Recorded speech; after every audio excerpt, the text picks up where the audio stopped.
મિત્રો, જ્યારે પણ ઘરમાં કે પછી રેસ્ટોરન્ટમાં તડકાનો ગજબનો અવાજ આવે છે અને ચારેય બાજુ સુગંધ ફેલાઈ જાય છે, ત્યારે તેને દાળ તડકા જ કેમ કહેવામાં આવે છે?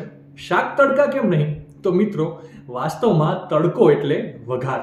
દાળને મોટે ભાગે બાફીને પછી જ રાંધવામાં આવતી હોય છે.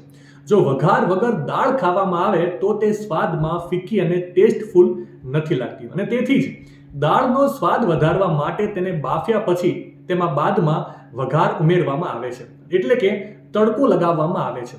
આ તડકાથી એટલે કે વઘારથી બનાવેલી દાળ ખાવામાં સ્વાદિષ્ટ લાગે છે. જ્યારે શાક બનાવતી વખતે તેની રસોઈ પ્રક્રિયાની શરૂઆત જ વઘારથી થાય છે. જીરું, મસાલા, ડુંગળી, આદુ અને લસણનો વઘાર કરીને જ શાક રંધાય છે. એટલે કે શાકમાં પાછળથી વઘાર ઉમેરવાની જરૂર નથી પડતી. દાળમાં વઘાર એટલે કે તડકો પાછળથી જ ઉમેરવામાં આવે છે, જ્યારે શાકમાં વઘાર એટલે કે તડકો એ પહેલાથી ઉમેરવામાં આવે છે. બંનેમાં બસ સમયનો જ ફરક છે. માહિતી સારી લાગી હોય તો તમારા ફૂડી મિત્રોને આ રીલ શેર કરવાનું ભૂલતા નહીં, અને આવી જ અવનવી માહિતી માટે સંદેશ ડિજિટલ સાથે જોડાયેલા રહેજો.